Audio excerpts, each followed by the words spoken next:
289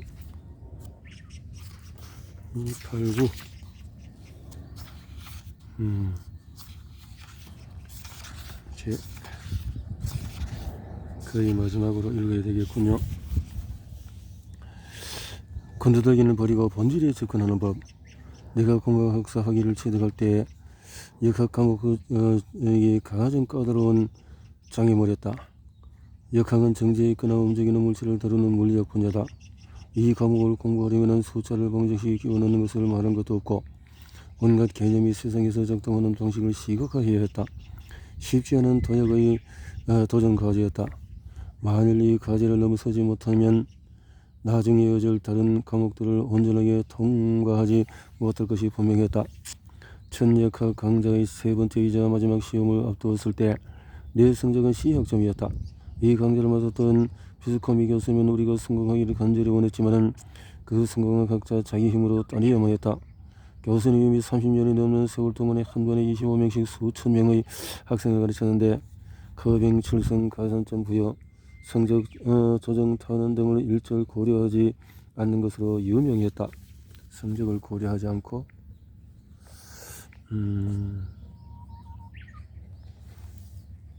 나는 태어나 처음으로 낙제할 줄 모른다는 불안감을 안고 시험을 치르게 되었다. 만일 낙제한다면 두 가지 선택지가 있었다. 부모님이 등록금을 추가로 더 내달라고 하고 또 졸업을 미루어서 다음 해에 그 과목을 새로 수강하거나 역학의 전공 필수 과목이 아닌 다른 전공을 선택하는 것이었다. 아무튼 그렇게 불안한 마음으로 시험을 치렀다. 드디어 제출한 시험지를 돌려받으며 점수를 확인하는 순간이 왔다. 이때 교수님이 늘 하는 세리머니가 있었다. 시험지를 돌려주기 전에 칠판에 최고점과 최하점을 적어서 누가 그 점수의 주인공일지 짐작하게 하는 것이었다. 교수님의 칠판에 적은 점수는 98점과 47점이었다. 그런데 교수님이 나를 바라보더니 빙긋이 웃었다. 친구들은 나를 보고 킬컹거리는 한편 98점을 받았을 것 같은 친구에게는 장난스러운 탄성을 보냈다. 나는 당황했다. 아무리 낮은 점수를 받았기로 서니 교수님이 넣을 거라고 예상하지 못했고 또 내 성적이 그렇게나 나쁘리라고는 생각하지 않았기 때문이다. 교수님이 시험지를 돌려주는 동안에 나는 역학이 아닌 다른 과목으로 전공을 바꾼 대학 생활을 상상했다. 수강생의 80%가 여학생인 수업을 듣고 공부를 설렁설렁하면서 축구를 마음껏 하는 상상을 했다. 어느 과목을 전공으로 선택을 해야 하나 그 즐거운 100일몽은 금방 끝났다. 시험지를 돌려받았을 때 교수님이 나를 보고 웃었던 이유를 알았다. 내 점수가 98점이었다. 세 번째 시험에서 내 점수가 완전히 달라졌던 이유가 무엇일까? 나는 강의를 열심히 들었고 숙제로 나온 연습 문제도 열심히 풀었다. 그렇지만 이건 달라진 습관이 아니었다. 학기 내내 그랬기 때문이다. 그렇게 열심히 했는데 C학점을 받았다. 달라진 건 따로 있었다. 세 번째 시험을 앞두고 나는 세부적이고 구체적인 것은 모두 던져버리고 해당 과목의 본질에만 매달렸다. 눈에 잘 띄는 상대적인 제공을 발견했던 것이다. 눈치 빠르게도 공학 전공을 피해갔던 사람들을 위해서 설명하자면 내가 수강했던 역학 첫 번째 과목의 내용은 뉴턴의 제2법칙을 정지해 있거나 일정한 속도로 움직이는 물체에 적용하는 것으로 요약이 된다. 여기에서 일어날 수 있는 모든 시나리오는 F 가속도라는 간단한 방정식 하나로 설명할 수 있다. 나는 이 방정식을 통해서 그 방정식의 이면에 있는 발상, 물체에 작용하는 하정의 분석에 방정식을 적용하는 몇 가지 규칙을 포함해 내가 필요한 모든 것을 얻어냈다. 세 번째 시험을 치르기 전에는 수십 개의 다른 방정식과 접선 개념을 달달 외우는 것을 그만두었다. 이렇게 외우는 것이 나를 C학점의 구덩텅이로 몰아넣는 더하기 덧친 것이었다. 응용해서 만들어낼 수 있는 방정식에 대해서 내가 극장을 다 끊어버렸던 것처럼 당신도 이렇게 할 수 있다.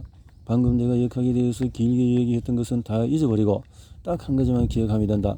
나는 한계를 돌파한 것은 상대적으로 덜 유익한 발상을 버리는 순간 가능해졌다. 비스코미 교수님의 과목은 엄청나게 어려웠다. 그러나 핵심을 놓고 보면 다른 과목과 다를 게 전혀 없었다. 교수님은 핵심에서 응용되는 많은 개념과 방식을 가르쳤지만 그 모든 것은 몇 가지 핵심적인 발상에서 파생된 것이었다. 온갖 힘이나 질량이니 가속도니 하는 객가지들을 모두 다 알 필요 없이 그저 F는 MA만 알면 되는 것이었다. 그래요. 독서도 이렇게 억지로 다 읽으려고 할 필요는 없겠죠. 핵심만. 중요하지 않은 것을 걸러내는 메모법. 어느 과목이든지 우리는 그 과목을 배우면서 정신적인 모델을 구축한다. 빼기를 의식적으로 하는 것이 가장 좋지만 벌프 만들기를 피하려면 정보를 추려내는 과정을 자동화할 수도 있다. 나는 아직도 몇 가지 메모장에 적는다. 집에서 모니카에서 직장 동료들에게 호감을 살 수 있는 일도 적고 또 머릿속 생각을 정리하기 위해서 메모한다.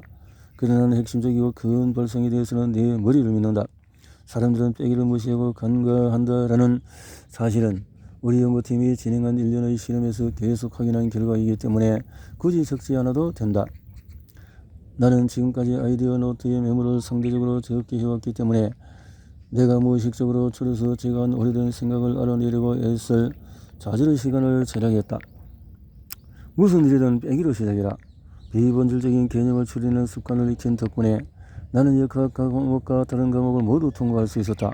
덜 유용한 정보를 걸러내면 이메일함의 대역폭을 보호할 수 있다. 그 이유를 온전하게 이해할 수 있는 일을 하나 소개하겠다.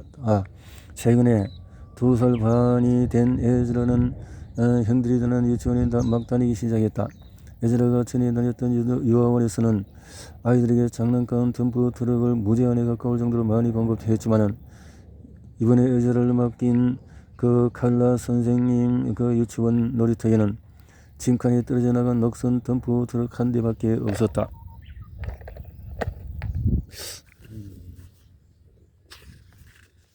나는 이 상황을 고쳐야 할 문제 상황으로 바라보았다. 에즈라의 정강이에 난 상처가 증명하듯이 2살 반 된 아이들은 나무와 열 가릴 것 없이 모두 덤프 트럭을 밀면서 달리는 것을 좋아하니까 말이다.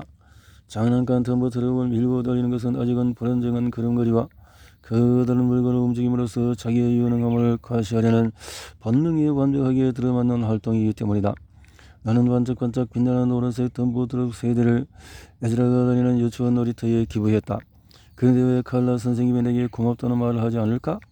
유치원 교사는 인간성의 가장 높은 단계에 있으므로 칼라 선생님이 나에게 고맙다는 말을 하지 않은 데는 분명한 이유가 있었다. 내가 무언가 크게 잘못했을 수가 있었다.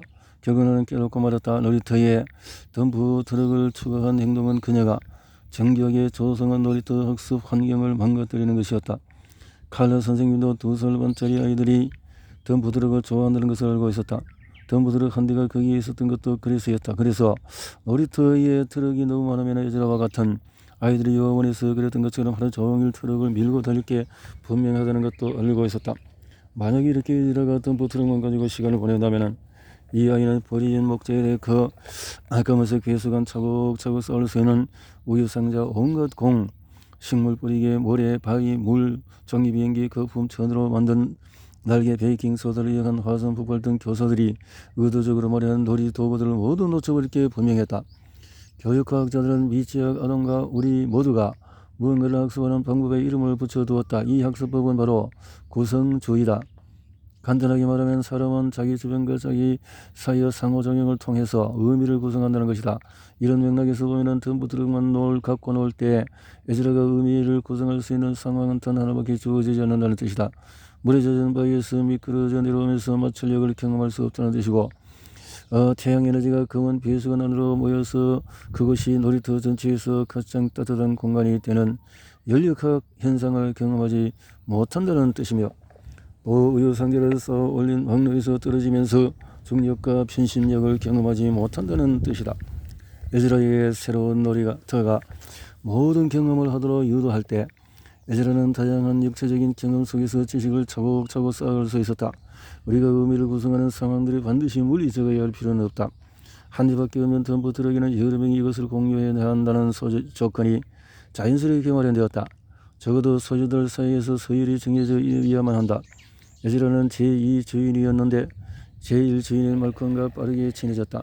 이렇게 공유하거나 혹은 공유하지 않은 것은 시작에 불과했다. 놀이터의 절반을 덮은 해변 같은 샌드박스의 웅덩이가 형성되면은 이 미취학 아동들은 꼬마 건축가가 되어서 웅덩이와 웅덩이 사이로 운하를 만들기도 한다. 시간이 흐르면서 나는 놀이터가 아이들의 행동을 어떻게 발전시키는지 바라보고는 기념비적인 건축이 문명보다 앞선다는 이론을 떠올렸다. 베이클리 대비에 있는 거대한 암석 기념물은 너무 커서 기념물이 너무 커서 의 수렵 채집인이 조각해서 옮길 수는 없다. 에즈라의 놀이터에 있는 버려진 목재의 그 조각들은 너무 커서 미취학 아동 한 명이 혼자서는 어떻게 할 수가 없다. 그래서 아이들은 힘을 합친다. 몇 대의 덤프트를 가지고 자랐던 우리는 그렇게 놀면서 우주의 법칙에 대한 발상을 형성했다. 지식은 친구나 교사나 나누는 말과 행동, 그리고 뼈기에 관한 내용을 담은 책에서 나온다.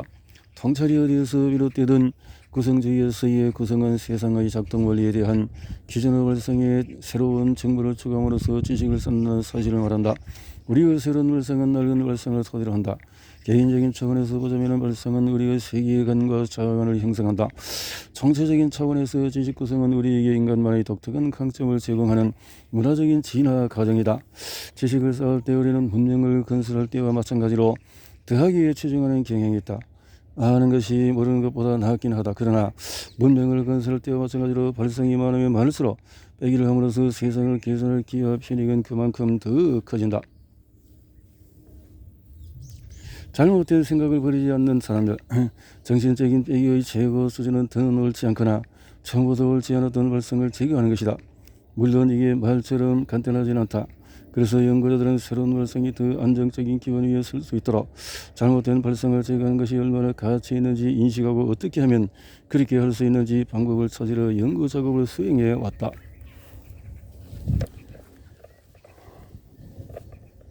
비록 상식적으로 맞는 것 같지만 알고 보면 잘못된 방식으로 세상을 해석하는 것을 연구자들이 천진한 물리학, 천진한 화학 또는 천진한 심리학으로 묘사한 것은 그리 오래되지 않았다. 수천 개의 문서가 된 오해는 사람들이 중력에서 기후변화에 이르는 온갖 것을 배우는 방법을 왜곡한다. 만약 그런 잘못된 발상을 암종양을 떼어내듯이 쓱싹 제거할 수 있다면 새로운 발상이 아주 자연스럽게 제자리를 찾아갈 것이다. 그러나 지금껏 살펴보았듯이 사람들은 모든 영역에서 대체로 빼기를 소홀히 한다. 이상하네. 산타가 어떻게 레고를 만들었을까? 나는 빨리 머리를 굴려서 그럴듯한 대답을 마련했다. 레고 같은 것은 산타도 아마 전에 주문해서 받아.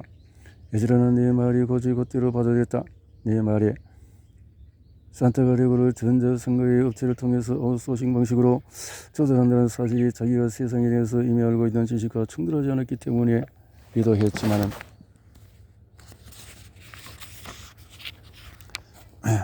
더 강력한 이유는 내 대답의 산타클로스에 대해서 자기가 지금까지 구성했던 모든 지식을 제거할 것을 요구하지 않았기 때문이다. 이런 에즈라처럼 어떤 믿음을 버리기보다 두 배로 굳게 강화하는 집단은 산타의 존재를 믿는 아이들만이 아니다.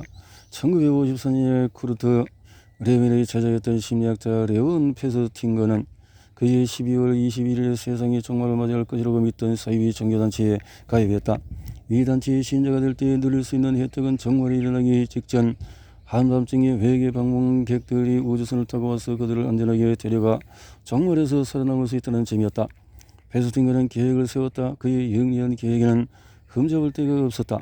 자기 믿음이 틀렸다는 사실을 확인할 때 사람들의 믿음이 어떻게 변하는지 분석하는 흥미로운 심리학 사례를 연구했다. 만일 그 사람들 말이 맞다면 자기도 안전하게 구원을 받을 테니 이러나 저러나 그래서는 손해를 볼 게 없었다. 결국 문제의 그늘은 아무 일도 일어나지 않았고 지나갔다. 세상이 끝나지 않았던 것이다. 그러나 에즈라와 산타의 경우에 그랬듯이 정말의 신도들은 끝내 자기들이 틀리지 않았다고 확신했다. 자정이 지난 직후에 그 신도들은 정말의 시각을 알리는 공식적인 시기가 무엇인지를 놓고 토론했으며 그 뒤로도 몇 시간 동안에 조용히 앉아서 외계의 구원자가 찾아오기를 기다렸다. 사이비 종교는 모순된 생각을 머릿속에 담아둘 때 어떤 일이 일어날 수 있을지 보여주는 그야말로 극단적인 사례라고 페스팅거는 분석했다. 사람들은 잘못된 생각을 제거해서 모순의 갈등을 해결하기보다 모순된 정반대의 발상을 동시에 왜곡한다. 사람들은 4살짜리 아이들을 산타에 대해서 가지는 생각이나 사이비 종교단체의 신도들이 가지는 허황한 정말론을 잘못된 것이라고 생각한다. 그러나 사실 우리는 너나 할 것 없이 모두 잘못된 생각을 벗어던지기를 거부한다. 에머스 실제로 어떤 발상이나 생각을 머릿속에 빼는 것을 고려하지 못했을 수도 있다. 그러나 그런 행동이 문학 만연에 있어서 교육자들은 그것을 바꾸겠다는 시도를 포기했다. 1994년에 학술과학자들에 발표된 중요한 논문 다시 생각하는 잘못된 이해가 대안적인 접근법을 제시했고, 이 접근법은 지금까지 널리 수용되어 왔다. 이 논문의 저자들은 다양한 지식 조각 사이의 상호관계에 초점을 맞추어야지 흥미를 있는 특정한 개념이나 구성을 찾아내려고만 해서는 안 된다 라고 주장했다. 이 접근법에서는 학생들이 쌓아나가는 생각을 파악하는 것이 여전히 중요하다. 그러나 이 접근법은 잘못된 이해를 쳐내기보다는 이런 것들을 인지 성장에 활용하는 차원으로 여긴다. 잘못된 인식을 새로운 방식으로 재구성하는 것은 좋은 점이 많다. 교사가 제시하는 교훈과 동떨어진 모든 활성을 무조건 쳐내기만 하는데 초점을 맞춘다면 결과적으로 어떻게 될까? 학생들이 일상의 경험을 통해서 얻어서 교실로 가져오는 온갖 발상의 다양성을 가소평가하게 되고 만다. 이러한 평가지로는 소수민족 출신 학생들에게 집중되었고, 따라서 이 학생들은 자기 집단의 문화가 수용 인정받지 못한다고 느낄 수밖에 없다.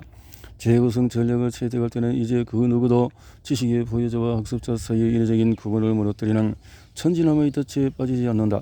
물론 가르치는 사람은 가르치는 뭘 받는 사람이 가지지 못한 지식을 가지고 있긴 하다. 그러나 그 반대도 성립한다. 즉 잘못된 개념이나 구상을 끌어안는 것은 우리의 학습 방식이라는 그림에서 빽이라는 한 가지를 빼는 것이다. 자기가 가진 생각을 새로운 경험에 맞게 재구성하는 과정을 설명하는 데는 한 가지를 없애야 하는 대체보다는 수용이 더 선호되는 용어로 자리를 잡았다. 새로운 발상을 수용하는 것이 이것을 완전히 거부하는 것보다도 나았다. 에즈라가 산타의 요정들이 플라스틱이라고를 손으로 만들 수 없음을 깨닫는 순간에 진실이 더 가깝게 다가간다. 그러나 잘못된 생각을 제거하지 않을 때 우리는 새로운 생각을 왜곡할지도 모르는 위험을 감수해야 한다.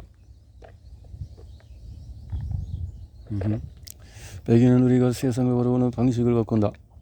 토마스 코니저스 과학혁명의 구조에서 세상에 대한 우리의 집단적인 생각에서 평범한 발전과 혁명적인 발전을 구분한다. 나처럼 학계의 정서는 사람들이 많은 구분이 밝혀낸 과학적인 깨달음에 짜릿한 전율을 느끼는 것이 전혀 놀라운 일이 아니다. 법리와 공약, 불가능성, 패러다임 같은 추상적인 개념을 치밀하게 다루는 저작인 과학혁명의 구조가 20세기에 가장 영향력 있는 저서로 자리매김했을 것 같지는 않지만 실제로 그랬다. 쿠니 연구했던 한 가지 혁명은 모든 행동을 치서 찾았던 아리스토텔레스의 역학에서 갈릴레오 갈릴레오의 관점으로 바뀌는 이행이었다. 갈릴레오의 관점은 내가 비스코미 교수님에게 본 것과 더 가까운데 이런 마찰력이나 중력 같은 힘을 설명하기 때문이다. 발상에서의 이런 혁명은 우리가 과학을 배우는 방법을 바꾸는 것보다 더 많은 것을 한다. 또 우리가 세상을 바라보는 방식을 바꾼다. 에즈라가 놀이터에서 그네를 타는 모습을 갈릴레오와 아리스토텔레스가 바라본다고 치자. 이때 이 두 사람은 문자 그대로 각자 전이되는 것을 볼 것이다. 갈릴레오 에즈라 속에 있는 관성과 에즈라에게 작용하는 중력과 공기 저항, 내가 에즈라를 밀어주는 힘, 그리고 에즈라가 다리를 흔들 때 작용하는 힘 등을 볼 것이다. 아리스토텔레스는 한 소년의 우주의 중심에 있는 자기 자연의 위치로 반복적으로 이끌리는 것을 볼 것이다. 역사의 렌즈를 통해서 바라보면 어떤 발상에서 심오한 발전이 이루어지려면 기존에 가지고 있던 지식을 배워야 한다는 사실이 명백해진다. 낡은 망설을 빼는 것이지, 그것은 우리가 이 책에서 확인한 발견을 받아들이려면 반드시 거쳐야 하는 과정이다. 양자 이론의 혁명가 막스 프랑크는 새로운 과학적인 진리는 반대자들을 설득하여 진리의 빛을 바라보게 함으로써 승리하는 것이 아니라 반대자들이 결국에는 죽기 때문에 승리한다라는 비관적인 견해를 가지고 있었다. 더 이를 통한 소형의 미취학 아동들이나 사회 종교 집단들의 신자들이나 연구자들 사이에서 학습이 진행되는 방식이면 사실이다. 그러나 사람들이 죽기를 기다리지 않고도 잘못된 생각을 제거할 수 있다면 이것이 더 좋은 방법이 아니겠는가? 다행히도 잘못된 생각을 없애는 성향이 우리에게 없다고 해서 우리가 실제로 그렇게 할 수 없다는 뜻은 아니다. 그분의 혁명적인 생각이 어떻게 세상에서 길을 찾아가는가에 초점을 맞춘 반면에 인지과학적인 낸시 네리세이아는 혁명적인 사상가의 머릿속에 생각이 어떻게 형성되는지 연구한다. 이 연구를 하기 위해서 네르세시아는 그분이 했던 역사적인 사례 연구들은 인지과학 분야의 전문 지식을 이용한 분석과 결합한다. 이 접근법을 통해서 네르세시안이 수행했던 사례 연구는 생각의 혁명에서 벌어지는 핵심적인 배기 전투들과 관련하여 많은 것을 말해준다. 예상되는 실험과 수치 분석이 있다. 그러나 이런 것들을 통상적인 기술들이다. 특이형을 창출하기 위해서 미리 이미 알려진 것에서 알려지지 않은 것으로 나아가기 위해서 혁명적인 과학자들은 가장 높은 수준의 현대적인 과학적인 관행을 서박하고도 오래된 장치인 비유와 하나로 묶는다는 사실을 네르세시안이 발견했다. 비유라는 도구는 누구나 구사한다. 비유는 개념을 설명할 때 편리하기 때문이다. 내가 네르세시안의 사례 연구를 생각의 혁명에서 벌어지는 빼기 전투들이라고 했듯이 말이다. 비유는 새로운 발상을 가르칠 수 있다. 인간의 정보 처리를 컴퓨터 정보 처리 비유할 때나 내어신에서 가지치기를 과일 나무 가지치기를 비유할 때 우리는 알려지지 않은 것을 더 잘 이해할 수 있도록 친숙한 것의 대상과 닮은 점을 가려낸다. 또 요출을 할 때 하나의 문제에서 다른 문제로 확장되는 것은 주의를 분산하는 세부사항이 아니라 번지는 경우가 많다. 네르세시안이 보여주듯이 매우 특별한 경우에는 잘못된 생각을 뺄 수 있도록 비유가 도움을 주기도 한다. 교사가 형성이 태양조기를 공전하는 현상을 설명하려고 요한에서 케플러의 여러 방정식을 소개하고 또 방정식들이 맞아떨어지는 모든 지점 아무리 자세하게 설명하더라도 지구가 우주의 중심이라고 믿는 학생의 선입견을 깨는 데 역부족일 수 있다. 그렇지만은 만약에 학생이 상대적으로 작은 전자가 상대적으로 큰 원자주의를 어떻게 공존하는지 이미 알고 있다면 교수는 비유를 통해서 이 학생의 생각을 태양계로 확장할 수 있다. 이렇게 상대적으로 큰 태양이 상대적으로 작은 지구 주위를 돈다는 이른바 지구중심설이라는 잘못된 발상은 사라질 것이다. 새로운 발상이 기존의 발상과 경쟁해서 이기기 어렵다. 기존의 발상이 틀린 것이라 하더라도 말이다. 그러나 기존의 올바른 발상의 지지를 받는 새로운 생각은 기존의 잘못된 발상을 극복할 수 있다. 이 비유의 힘은 케플러도 인정했다. 케플러는 자기가 제시하는 혁명적인 이론을 설명하면서 나는 내가 가장 신뢰하는 나의 주인인 비유를 다른 무엇보다도 소중하게 여긴다라고 고백했으니까 말이다. 고백했으니까 말이다. 더하기와 빼기라는 선택지를 함께 생각하자. 더하기와 빼기.